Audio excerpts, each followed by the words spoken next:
My name is Alan Wiseman. I'm the Associate Provost of Strategic Projects and Professor of Political Science at Vanderbilt University.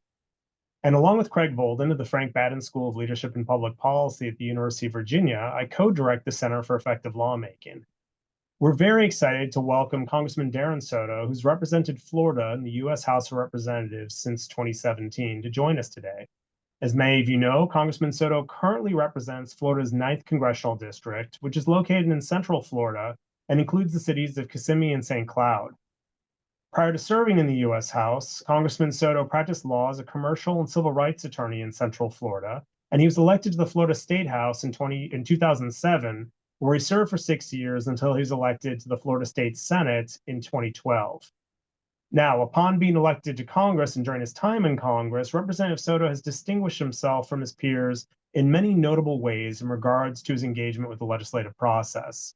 And according to our data at the Center for Effective Lawmaking, his high level of legislative engagement dates back to his freshman term in the 115th Congress, which convened from 2017 to 2019, where we identified him as the most effective Democratic lawmaker in his freshman class, and the most effective Democratic lawmaker, regardless of seniority, in advancing bills related to public land policies. So, Congressman Soto, thank you so much for joining us for a Center for Effective Lawmaking interview. We really appreciate your time today. Oh, it's my pleasure. I appreciate the efforts you're doing here at Vanderbilt. You know, we hear a lot of headlines, we hear a lot of controversy coming from Congress, but every day a lot of us are also working hard to deliver for our districts, for the American people. And it takes working with both sides of the aisle and the committee work, knowledge of the system to really get these things done. That's great. We're going to really dive into the weeds to start to explore some of those topics in a bit more detail in a second.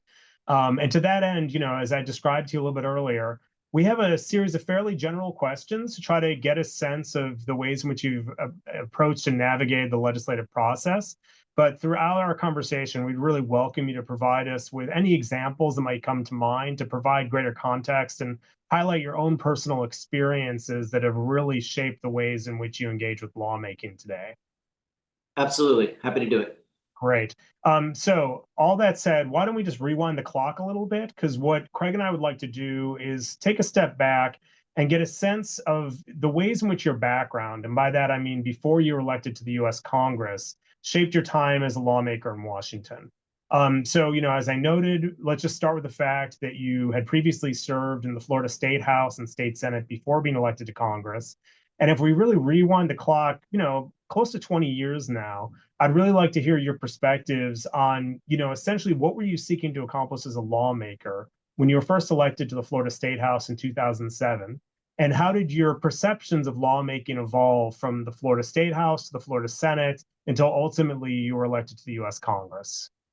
Well, throughout my political career, I've been a lawyer who wanted to write laws that help people. I started just after I passed the Florida bar in 2005, working with the Young Democrats. I knocked on doors for folks. I was a campaign manager, and I finally ran for office myself. During that time, I was practicing, as you noted, some civil rights law and a lot of commercial law. And so that's one of the foundations, having to represent a lot of small businesses. I've sat through a lot of mediations. I've tried to find win-win types of deals, because when you're representing small businesses, they don't make money litigating. They make money resolving their issues, taking the loss or the claim that they are vindicated on as best they can and moving on. And so I've taken that tact going into the Congress and, of course, back in the State House days, where I would rather have some major victories or incremental victories and make some compromise to get them done, because the legislative process requires that to happen. You can't do anything on your own in the Congress. So I remember I came back from winning a special election in 2007, and I was talking about some of the things I was fighting to stop in town halls, and people were like, "Okay, that's great, but what did you do to advance positive things for the community?" Thankfully, I had done a few co-sponsorships. I was only there that first session for a week and a half, but I got involved in apprenticeship programs and a few other workforce items, since economics has always been, and jobs one of my main focuses. But I really took note for the next year, going back to session, then I was going to not only have to show, being the minority, that I was stopping a few key things that hurt our region, our values, but also offensive initiatives I took forward. And in that first term, we had a young man who was killed during a street racing incident in the north part of our district. There was a huge public outcry because a lot of these things were happening on some of the main roads at night or even sometimes during the day. And so I met with local law enforcement, and they mentioned they were able to ticket spectators and make sure if you did 3 or more instances of street racing, you could lose your license for some extended period of time. And so those were the recommendations as I'm responding to this great tragedy in the district. And I remember I was struggling for a lot of that time because I had taken back a seat from the Republicans, so they weren't exactly thrilled to help me pass a bill. But I ended up befriending through some social events the majority leader, a guy named Adam Hasner at the time, and he was from South Florida. And we were at this event, we were playing pool, he and I, and he's like, I know, Soto, you got that amendment you're trying to get on. And I kind of agree with it, so I may let it go. I may not, I'm not sure yet. Why do you think we should do this? And I explained about the situation in the district and how it was bipartisan. I had a Republican Senate sponsor, and he told me, well, we're not going to get it all, but maybe if you narrow it to just this first item, which was the spectator ticket, that we might let that through. And then lo and behold, we get to Monday or Tuesday next week, and that part of the bill passed as an amendment, and I was able to show as I got back home that I was able to pass legislation. Of course, a lot of constituents, they don't distinguish between you get an amendment passed that passes some law versus a standalone bill. I know you may focus on it sometimes as professors and intellectuals, but back home, if you pass laws and even some co-sponsorships, if you are very involved, you can certainly show how you showed leadership on back home. And then the other thing I'll say on being a state legislator first, you do learn the main tools in the tool chest, your lawmaking, appropriations, oversight, which takes a lot of people a long time. There's once you even pass a bill into law, now you got to make sure that the agencies are following through on it. You need to make sure that the funding goes through. A lot of the biggest items that I'm known for back home are actually grants we got from bills I voted on for highways and airports. So even as I'm able to pass a lot of these important laws of regional importance predominantly, it's the money that people focus a lot. But you also have the power to convene, which you never want to underestimate, bringing folks together, even if it's not directly in federal jurisdiction, to kind of address major issues in your district. And then of course, the bully pulpit, right?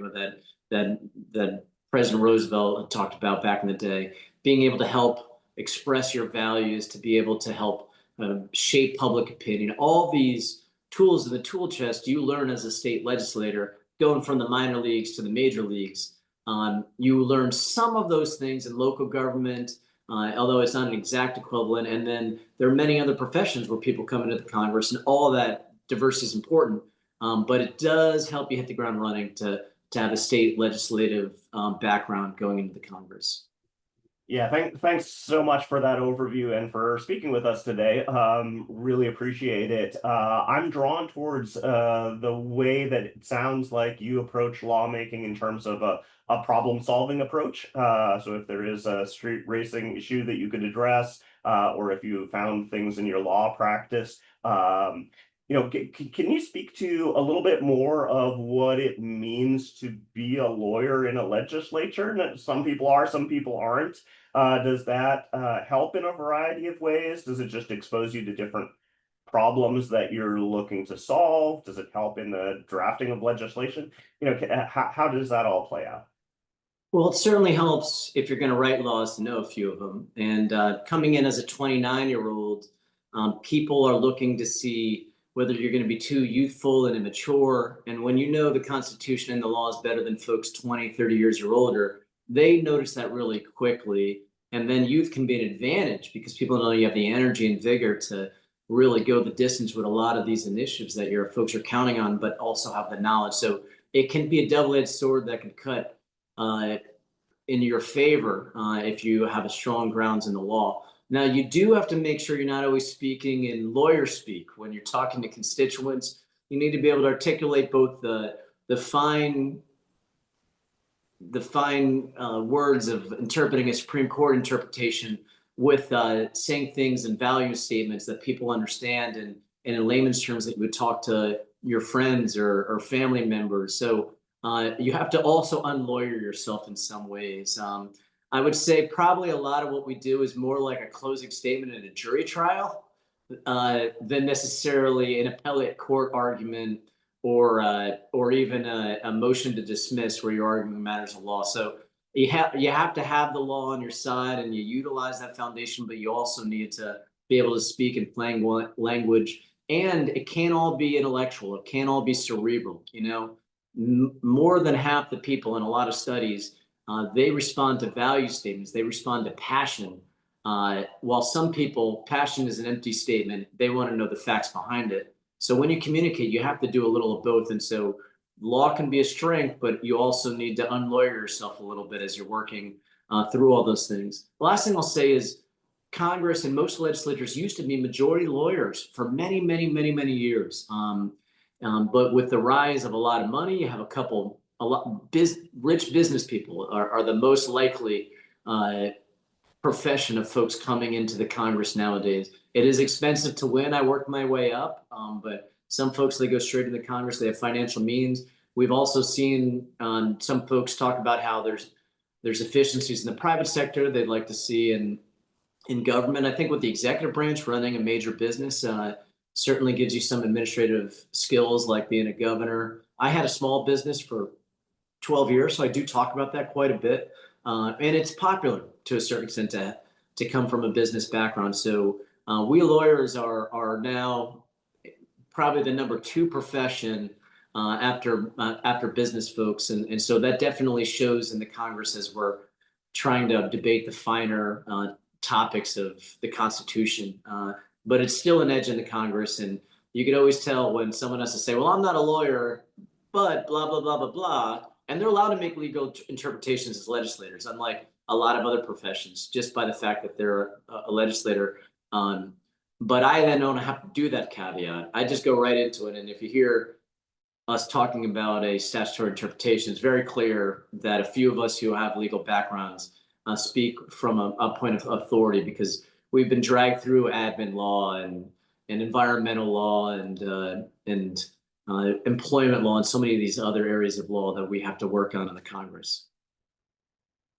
Well, I mean, this is a great lead-in for the next question I wanted to pose to you, because Craig and I and the center scholars more broadly considered are really interested in the reasons why state legislators choose to run for higher office, or some of the considerations they have. So thinking back to your own experience, I'd be curious to hear your perspectives on what were your considerations that you were juggling or navigating when you're thinking about trying to move up from the state legislature to the U.S. Congress about 8 years ago. Well, the first thing is I didn't have this manifest destiny that I was going to go to the state Senate and to the Congress. I got elected in a special election. My job was just to simply do a good job for my clients, which were my constituents, much like in my commercial practice. And I was able to pass some laws related to public safety, related to helping out with school bus safety as well. We did a major law to help out families of fallen firefighters, and also worked on some budget items. And people noticed after a while that I was delivering. And then, timing is everything. It's much easier to win an open seat than it is to take on an incumbent. When I was in the state house, but redistricting was going on, there was an open state Senate seat and a kind of open congressional seat, but that seat was going to, Alan Grayson, who had held the seat for a while, was a multimillionaire, was going to run in that seat. And I was like, I'm going to the Senate. This is a much easier fight. It was still a big fight, but it was one that I thought I could win.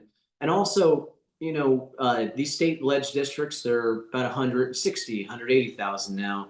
The Senate districts are about 450,000. So it does help that, if your entire state house seat is in there and you've been winning a couple elections, you're talking to your people, the folks who you've been representing for a while. And then that has a momentum as you get to the state Senate. And in the Florida Senate, it's a good gig. It wasn't like I was in a rush to get out of there. Everybody gets to pass a few laws. It's hard to pass laws in the state house.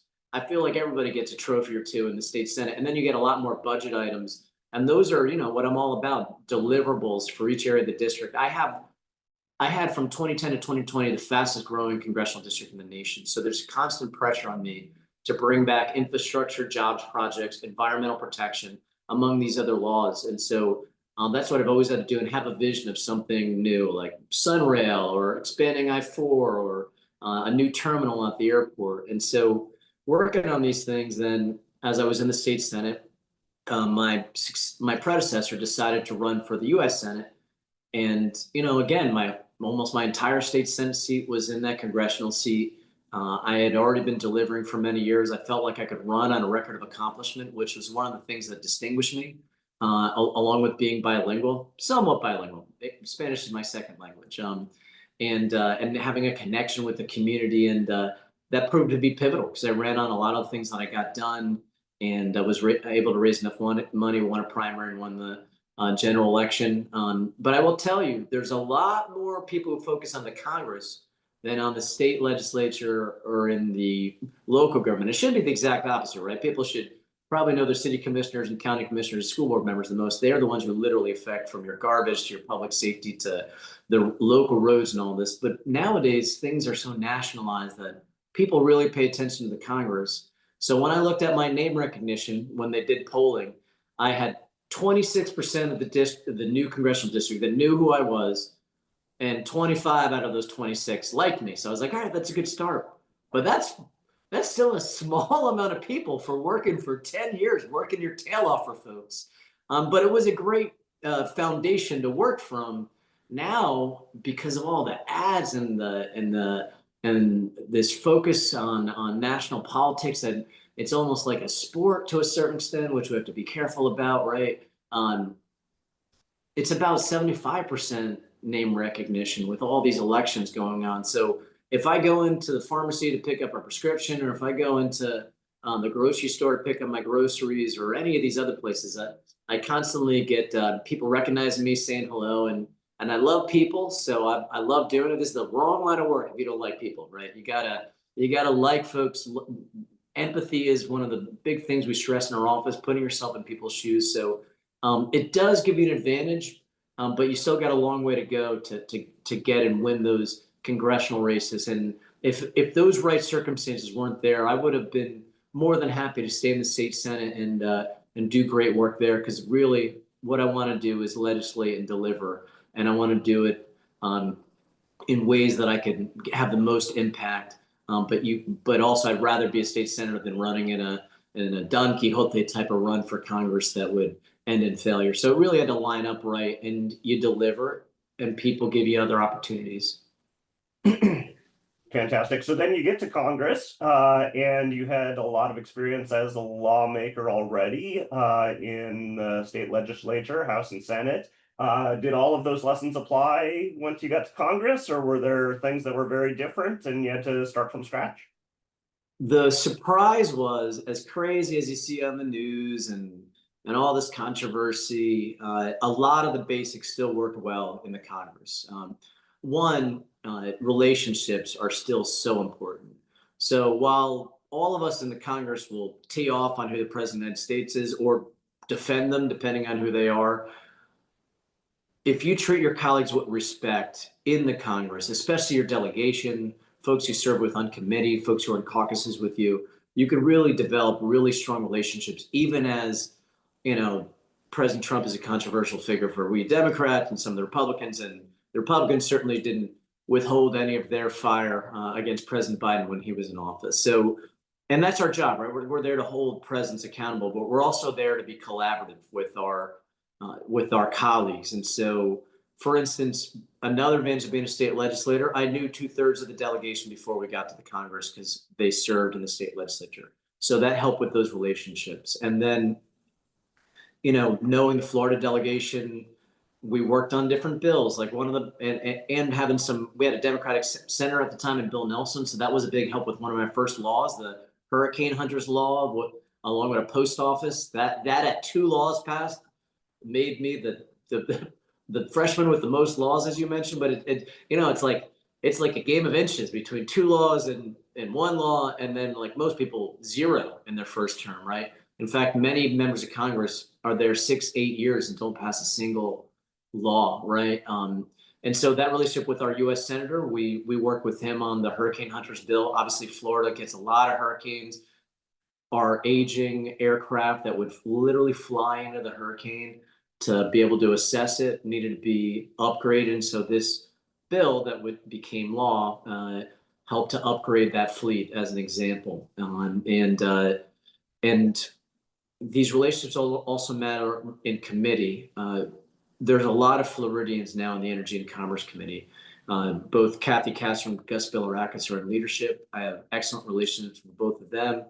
And then we have Dr. Dunn, Kat Kamek, Laurel Lee, who are now on the committee. So a lot of us, we have great relationships. We will vigorously debate ideas and leave nothing on the table when we're talking about things we agree or disagree with, but we won't personalize it to each other. We certainly won't call each other out because we're co-sponsoring and sponsoring different bills. I'll give you an example with Kat Kamek. She had big concerns about TikTok, and there was this bill to ensure that TikTok wasn't on federal devices because the Chinese are spying on us through that. And it wasn't really my jam, right? I don't really have that big of an issue against TikTok. A lot of constituents like it. In fact, a lot of us use it. But I got the national security issues, and she was really concerned about it. It was a really big issue for her. And I thought, okay, I'm going to help her out on this. And in the future, we'll work on some other issues. And we have on agriculture, among other things. And then Gus Bilirakis and I, you'll see, have had multiple bills together, including the sinkhole mapping bill that's passed out of the House already this term, as an example, because Florida has a lot of sinkholes. So those relationships really matter. Treating your colleagues with respect, and then you got to build coalitions, right? Although I will say one thing that's kind of a misnomer. A lot of people look at the number of co-sponsorships as being this huge deal. It does when it's like a big bill like the budget, but most of these bills, you need a few good members, and then you need to be on the right committee to pass it through. Another key, in addition to relationships in legislating, that I learned in the State House and State Senate, you're more likely to be able to pass bills out of committees you serve on than on other committees. Because that chair, that ranking member, they got mouths to feed on that committee. They're trying to make deals with them to work on their initiatives. You're making deals with that with them and in turn. So one of the key things about being effective is getting on committees that are subject areas that you want to legislate in, that are going to have the most impact on your district. And so a lot of what you talked about, public lands, well, I'm on the Natural Resources Committee, and I've had to pivot on and off to that because of agriculture too in my district. So I've been on the Ag Committee for some of the farm bills as well. But that's one of the reasons why I've been able to move a lot of those issues. And then in technology, environment, that all goes through Energy and Commerce, because we regulate every Fortune 500 company in America. And so some of the key aspects that have made it easier to pass laws, some of those basics still apply here in the Congress. Great. Can you tell me a little bit more about kind of what committees you wanted to be on, how you requested them, how you got on those or didn't, and how that's moved around given their importance? Well, I knew I wanted to be on a committee that could deliver bread and butter issues and bread and butter deliverables to my constituents. Jobs, environment, infrastructure, healthcare, education. I'm very locally focused. And as I mentioned, because my district is still fast growing, it was the fastest growing from 2010 to 2020, there's a lot of duty I have to deliver these projects to protect our quality of life and to bring more higher paying jobs to the region, something that Central Florida had lacked many years ago and is now improving. And so my goal was to get on one of the exclusive committees. They're exclusive for a reason. You can deliver a lot for your constituents through those committees. And those committees are Ways and Means, Energy and Commerce, and Appropriations. But like with everything, you have to pivot. So in my first term, never hurts to have a little bit of luck too. We take the majority for my second term. So I have a chance in my second term to get on one of these exclusive committees. Now you need those relationships. I had to line up my whole delegation, which is the Florida, Georgia delegation. And at first, I wanted to be on appropriations because my goal was to get into the Congress and to stay for a decent clip to be able to deliver for my community. We've seen a generation before me, John Micah and Corrine Brown, stay for 20-something years and deliver all these major projects.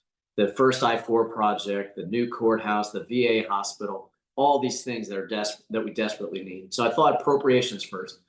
Oh, but I found out that Frederica Wilson and Lois Frankel wanted to get on a probes, and they had seniority over me.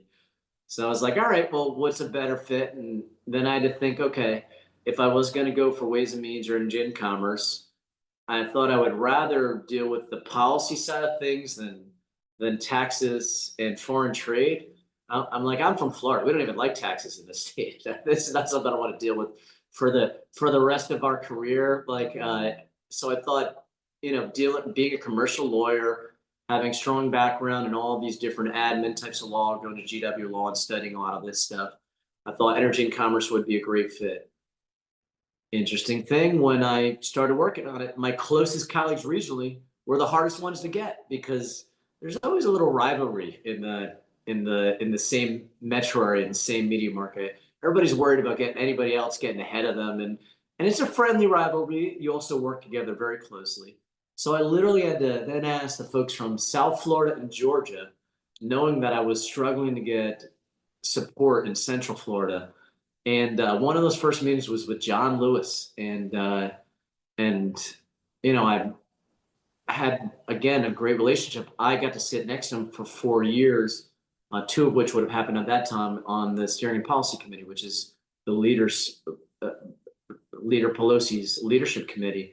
And he had trouble hearing, so I'd always have to staff him a little. Be like, "What's that? What are they talking about?" And then I talked to him about it. So I already knew this guy really well, and of course he's a legend, right? And so he agreed, and then the whole Georgia delegation came on board. South Florida, I got Debbie Washman Schultz to agree, and she, long-serving member, that was big for the rest of South Florida. Then Tampa Bay kind of came in. Then I came back to my colleagues locally, and I asked them again. And by then I was able to mention, oh, and I have everybody else to support. Well, like, well, okay, I guess we're going to support that. So if you don't line all that up, you don't have a chance to get on these exclusive committees, because you need your regions to be unanimously supportive, which is very challenging because we all want to get on these committees. So I was able to line up unanimously the delegation. And then also, having been on the Steering and Policy Committee at that time, that gave me an edge because I was also voting on other people's nominations. And so I had a little edge in the room. And then John Lewis gave the seconding of my request, and people were like, "You're totally getting this, man." It was a humbling moment because, this guy was a living legend, and him seconding the motion was a very, very emotional moment for me. But it took all of that. When people ask me, the short version is it was like wrestling a bear to get on that committee. But since then, it's been such a blessing, because every day I'm working on things that constituents see the relevance of. Right now, we have a big fight with Obamacare, with premium tax credits. I have the second most Obamacare enrollment in the nation in my district, and all 10 areas are in Florida. And so that's just one example of the kind of issues I get to work on. People see every day as relevant. It's tougher when you're in judiciary or oversight or some of these other high-flying committees to show how this is going to help a single mom or a struggling small business owner or a college student that is trying to make ends meet. So a lot of these things have been very helpful to deliver on issues of infrastructure, jobs. I'm able to work with a lot of employers around here, help them with various different technology issues, whether it's waivers for autonomous vehicles, whether it's getting DoD contracts to kind of start paying out when they were already awarded, to working on highlighting simulation training, all these different technology areas, aerospace. We work on all this stuff. So that being on a committee is a lot of the battle to be effective, because if it doesn't go through your committee, you have far less influence to affect that issue to the floor. And once it's on the floor, it's really past you, right? So committees are a huge part of delivering and also making your impact on areas you care about and passing bills. There's just some amazing content in those responses, Congressman, and a lot of what you said actually organically overlaps with a lot of the research that we've conducted at the center. So it's really fascinating to hear the ways in which your own personal perspectives reinforce what we've found. I'd be curious to know, turning to your personal background a little bit, and you made reference to Spanish being a second language as well. I'd be curious to really think about your legislative portfolio and the ways in which your personal background influenced that portfolio. So, for example, as the first Puerto Rican elected to Congress from Florida, I'm wondering how, if at all, your ties to the island have influenced your legislative priorities as a representative, even though you don't directly represent Puerto Rico. Well, it's huge. One in every four of my constituents are of Puerto Rican descent like me. A little more than a half from the island, others from the Northeast, your Nuyorican, as we would call them. And so they deeply care about what happens both in Central Florida and on the island and the ties between us. And so it is expected of me to stand up for Puerto Rico when I can. It can't be all the time. It's always Central Florida is the priority, but in areas where we can have a synergy, in areas where the island's being picked on because they only have one non-voting member of Congress, even though there's 3.2 million Americans that live down there, I'm expected to stand up. And it's not just me. Most of our constituents, it's big news. So they'll see it on our local news if I'm standing up for various issues in Puerto Rico as well, much like the Cuban diaspora in South Florida and a lot of other examples throughout the nation. And we have the biggest diaspora of Puerto Ricans in Florida. There's 1.2 million of us. Well, about half live in Central Florida. The rest live all throughout the state. So they're all following this stuff because we either have family members or businesses back on the island. And because the island is a territory, it's heavily subject to federal jurisdiction and what happens in Washington, even more than the state of Florida in many instances. And so areas like keeping their Medicaid funding parity with states is a big issue I work on. When that lapsed a few years before Hurricane Maria, we saw the devastation of these worn down hospitals when they got hit by a hurricane. Now we're working on that. They get less money in their food assistance program. It's called NAP. And so we're trying to convert from NAP to SNAP. And then there's a lot of young people, they leave Puerto Rico to come to Central Florida because it's such easy transition. We have these large institutions like Valencia and UCF. And so we have this real obligation to help try to promote prosperity on the island so more people will stay. So that definitely shapes it on working on a lot of these bills that you would see in my portfolio. They would deal with the island, but they're very popular in Central Florida because we care about our folks back in the island. But also being in a district that has been either a plurality or a slim majority Hispanic, we've had to work on a lot of areas related to immigration, veterans issues, healthcare over the years that have been driven by those things. So when I was in the state legislature, I passed a bill that allowed dreamers to be admitted to the Florida bar after the Florida Supreme Court had called upon us to do that.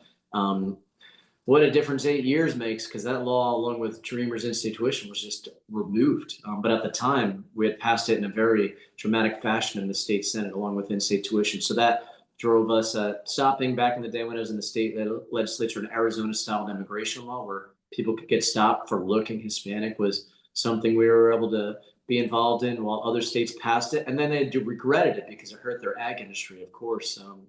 And now here in the Congress, one of our other big diasporas is the Venezuelan population. So a bill that I passed out of the House twice was temporary protective status for Venezuelans. And we were able to, by showing that support in the House, even though that never passed the Senate and became law, we got President Biden to then do it by executive order. So that's an example where if you look at the stats, it looks like nothing happened other than it passed the House. But in fact, by executive order, we accomplished our goal. And my constituents wouldn't distinguish that too much. They would just look at that as a win, like you passed it. That's great. Now, of course, President Trump has removed that. And so now we're in a big fight because 1 million legal immigrants are about to lose their status. Venezuelans, Cubans, Haitians, from both the TPS programs and the parole programs. So now I'm working with a lot of these folks are family members of citizens, right? And with Alcatraz and all this fight that we have, which is crazy because we're a state that's about a quarter Hispanic. So we're a huge population here. So navigating all those things and also being in the opposite party of the president, it's my job to really step up to hold them accountable as best I can. And it's hurting our economy a lot, particularly tourism, agriculture, service industry, construction. And so I've had to bring up the economic issues of that because that applies to everybody. We saw during the pandemic when we had a shortage of workforce, how many things just didn't work right. The hotels looked kind of like they weren't maintained. It was impossible to get Uber Eats. You couldn't get anybody to serve you at a restaurant. All these different things were troubling. So it's key when you're working on these issues that you also try to bring in the biggest tent possible, because you're still trying to create majorities. So even as I'm working on issues affecting the Hispanic community, I do as much as possible try to bring in how it affects the Anglo community, the African American community, the South Asian community, also big demographics in the district as well. And so I'm constantly bringing up those different issues. The last issue I'll talk about is in addition to Medicaid on the island, Puerto Ricans and Cubans love Obamacare. That's why we have the biggest Obamacare exchange in the nation, and also because we have a lot of folks who work for small to mid-sized businesses that don't offer employer-based healthcare. And the Hispanic community, we're very entrepreneurial, and so that's an example where I would merge the big fight on Obamacare with the fact that a lot of Puerto Ricans and Cubans love Obamacare, as we're working on this fight to try to protect it. And so it does shape a lot of different issues, but you always need to build coalitions in order to be able to prevail on a lot of these issues. And so I spent a lot of time doing that. And of course, I'm working on a lot of issues for those other demographics and bringing in the Hispanic community to support too, whether it's ag issues for a lot of our farmers, whether it's some of the larger businesses and tourism, whether it's issues related to civil rights that may not affect us directly. So you're constantly in a diverse district like this, working on different deliverables for different communities, while simultaneously working on deliverables that help everybody out. And getting that balance is always something I think a lot about. Yeah, I mean, I'm very interested in how you achieve that balance, right? So all in all, it sounds pretty exhausting. But taking on so many different issues, each of which sounds really important, at the same time, kind of maybe limits. I've become an expert and the go-to person in one single issue. How do you think about kind of that balance between, trying to solve a bunch of things versus really specializing in maybe a single issue or two? So I think it depends on what we're talking about. For the budget, you have to have a wide breadth of issues you're working on. Jobs, education, infrastructure, healthcare, environment, veterans issues. So you do that by learning over time. I've been doing this 19 years. I didn't learn this overnight. I probably knew a thimble's worth of knowledge on what the district was like in my first days in the state house versus now. And you have to maintain that knowledge. So I'm constantly going on tours and getting briefings on everything. Just a week in the life, I was at our new Goodwill facility, learning about helping our less fortunate. I went to one of our senior centers and we talked about veterans benefits issues. And we played a free game of Texas Hold'em there, and they told me about how important it was to work together. And I also was at our facility that helps children who are victims of abuse today, and you have to get really into like the all the resources they need to make sure to protect these families. So I do a lot of small business tours too, because they're small business owners. They know the front lines of all the trends happening in the community. A lot of healthcare tours, go to different schools. So you do it over time. And I'll tell you, the one thing easier about Congress is it's a full-time job. When I was in the state legislature, I had my state legislative duties and also my law practice to worry about. So I could probably do more oversight now and have the bandwidth now to do a lot more than when I was always constantly going back and forth between practicing law and being the state legislature. But we have a citizens legislature, so it was expected that it would be that way. But oversight and knowledge definitely suffers from it, as well as the follow through that you need. So you learn about it over time, and you have to maintain that knowledge. And for the budget, you have to work on every area you can imagine that your community needs resources, as opposed to legislation, where I focus a lot on issues that go through my committees. But I also get all these issues that come up from constituents. I mentioned that first issue back with the street racing. We get ideas from constituents all the time. A new bill I'm working on involves some mom and pop radio stations in the area, because I'm on the telecom subcommittee. who don't have strong enough signals for their AM radio. And so from 9 p.m. till 7 a.m. in the morning, the stations from Cuba blast so strongly that their signal gets taken over by communist propaganda radio at night. And of course, in Florida, that is not a very popular thing. We don't like communism in Florida, in most of the nation, I'm sure, right? And so that's an anecdotal issue happening. We're trying to get both the Florida and the Alaska delegations, because they're near Russia and North Korea, together to help these mom and pop radio stations not literally be able to have different equipment to be able to block those transmissions from taking over that radio wave for that period of time. So that came to me through local radio stations, right? It happened to line with my committee this time, but it doesn't always. So you're constantly looking at these things. Some issues I think about, but others that they come to me, and we put them into a forum that might be able to help through legislation or funding. I want to turn back to some of the points that you were raising about the nature of the legislative process and building coalitions and getting to know people and identifying potential partners. So at the Center for Effective Lawmaking, quite a bit of our published research essentially finds that bipartisan lawmakers tend to be more effective at moving their legislation further through the lawmaking process. And you're currently a member of the Bipartisan Problem Solvers Caucus. So to that end, I'd be curious, especially given your experience in the House, the Florida State House, as well as the Florida State Senate, what do you see as the advantages or potential disadvantages of bipartisanship in Congress, especially given the current political environment in which we sit? And how do you personally go about building lawmaking coalitions, either within your party or across party lines? It's essential to have bipartisan relationships. You can't do a single thing by yourself in the Congress. There's 435 members. It's like a mid-sized high school, right? So you really need to have friends that you could work with on various different items. And you'll notice that most of the bills I pass, I have a Republican co-sponsor or a Republican sponsor in the Senate.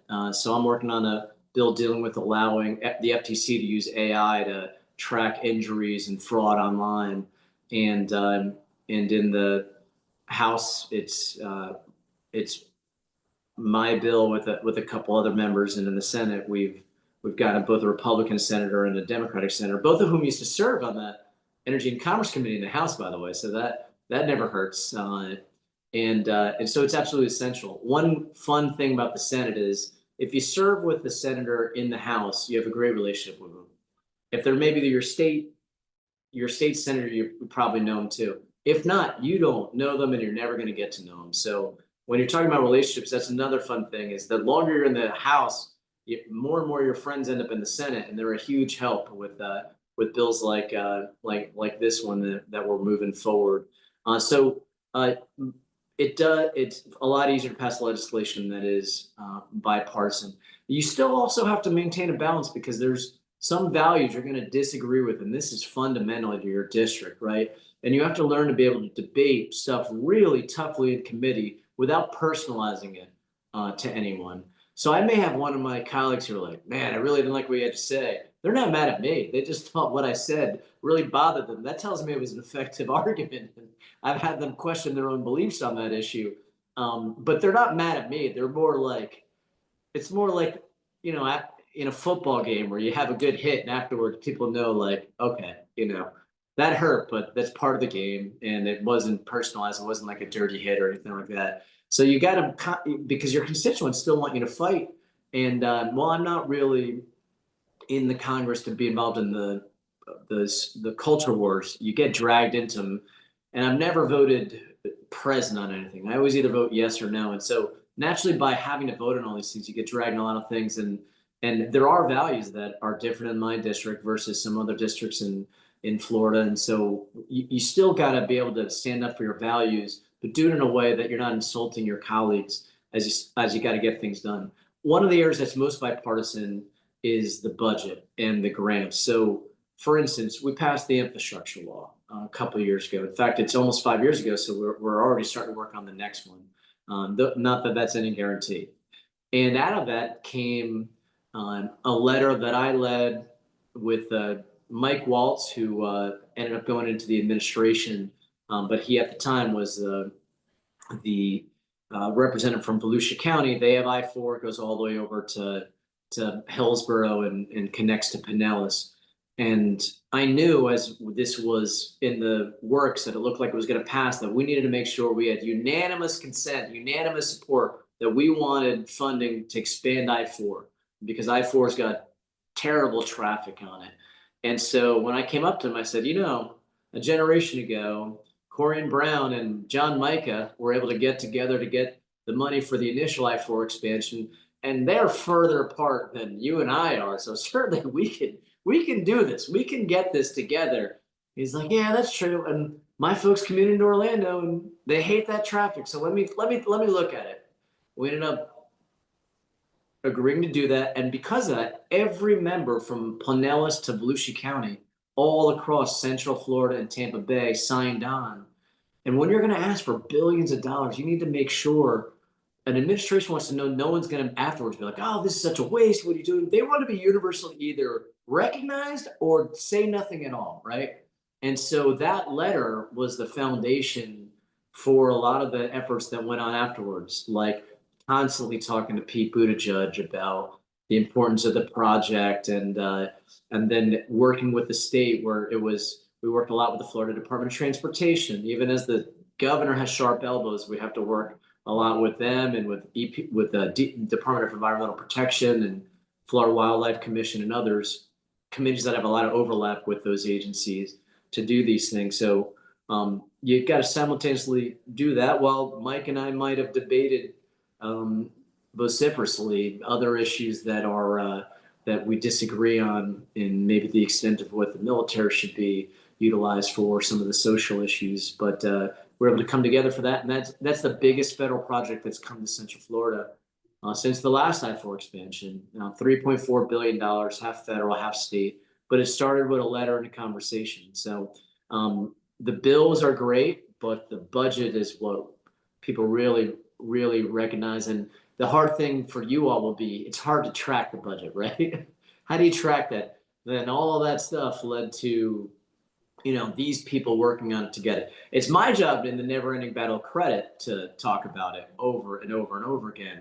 But there's always going to be some limitations in how you assess effectiveness, because the budget is harder to track, but it is in many ways more impactful because it's a regional effect specifically, right? So, but I use that as an example of without that bipartisan support, who knows whether we would have been competitive enough, even with a Democratic administration, to get that funding to Central Florida.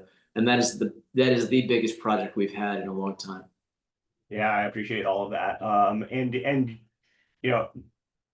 over the years that you've been in Congress, you've navigated that degree of bipartisanship under a unified Democratic government, unified Republican government, divided government, House being Democrat, Republicans in the Senate, and vice versa.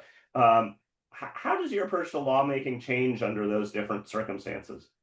You have to take different strategies with each different Congress. I've been through now, this is my second unified Republican government.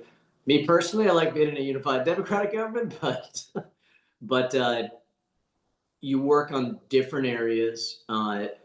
In divided government, it's a lot of singles and doubles you're working on.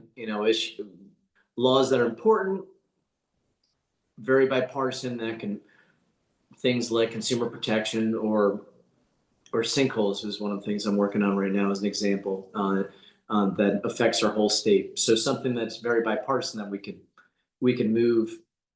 We still work on a lot of these regional budget projects, regardless of who's the president, which is all the more reason it's really important to always have bipartisan coalitions. So right now we have a Sunrail Brightline expansion that we're working on.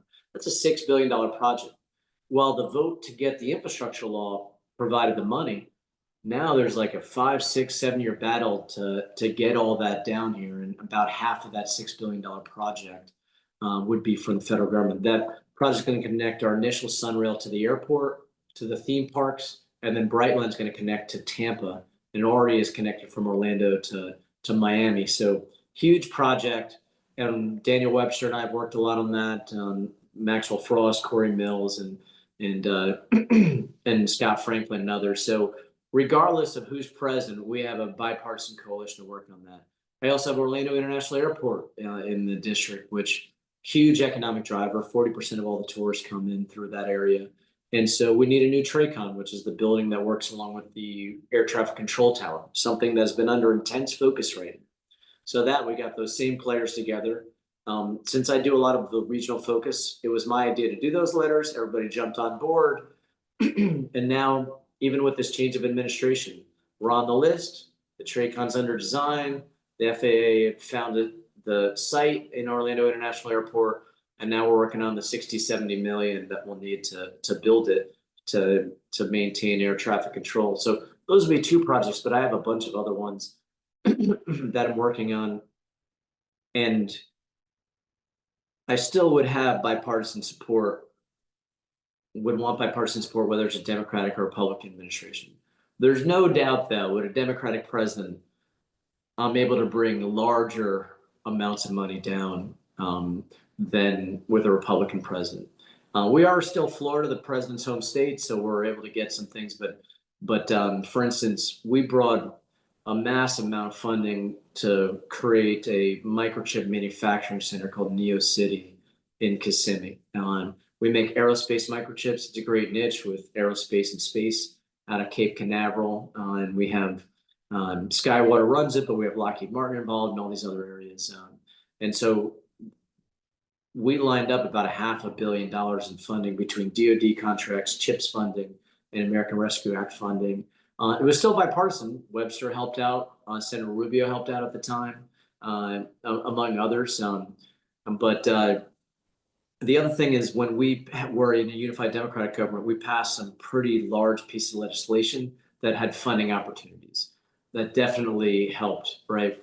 We're not doing as many of those now, but I'm hopeful. I'm hopeful that we'll get another infrastructure package next year, and then we'll be able to say, look, now we can start all over again with all these new projects that we're starting to work on.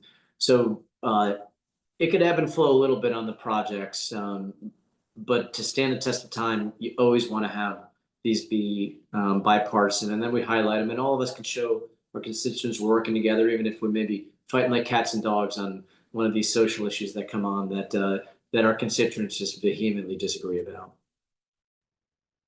That's really helpful, Congressman. We want to be mindful of your time. And that said, because the Center for Effective Lawmaking is located jointly at Vanderbilt University and the University of Virginia, which are academic institutions, we wanted to know whether or not you had any further particular advice or insights to share with college students today regarding public service or your perspectives on policy.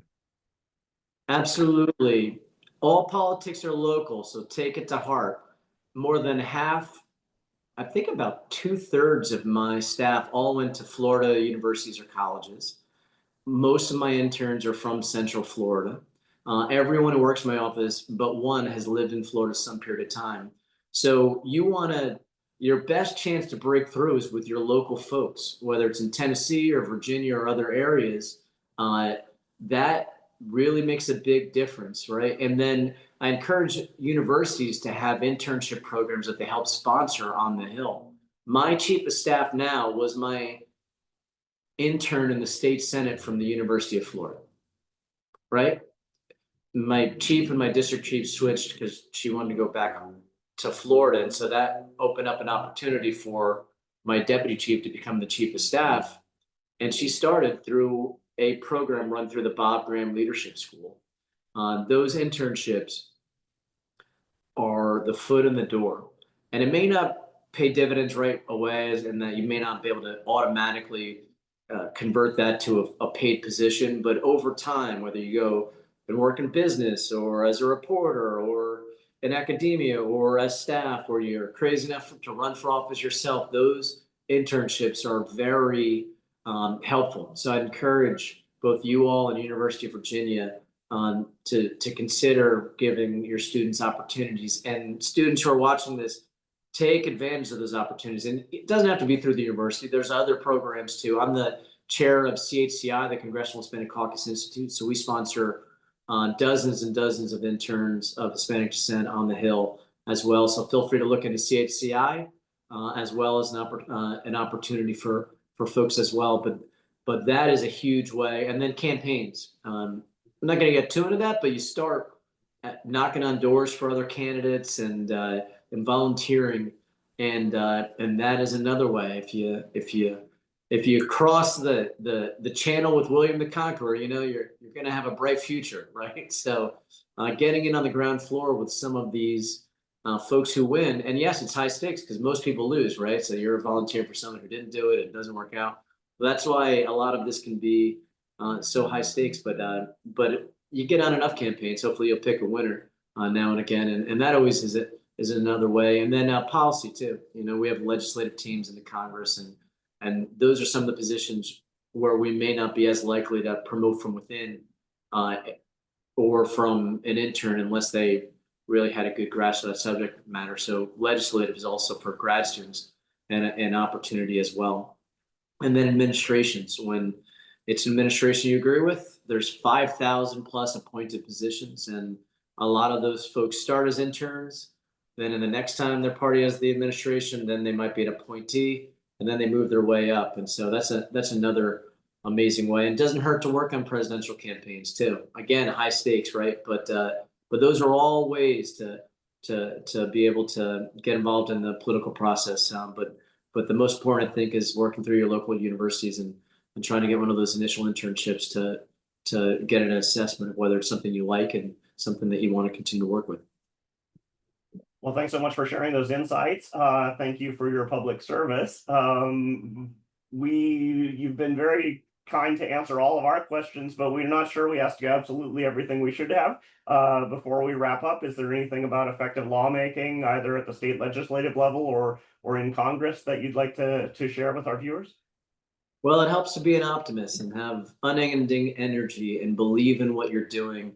And it's from talking with thousands and thousands of people every year and hearing their hopes and dreams and their challenges. I draw a lot of energy from that to get the courage to stand up when I need to. When I think about the folks at home, that's what really drives me. And hopefully, if that's something that might motivate you, this might be an opportunity for you in the future. Thanks so much. Really appreciate it. That's a great way to wrap things up. Thank you very much, Congressman. Take care. Appreciate it. Keep in touch. You too.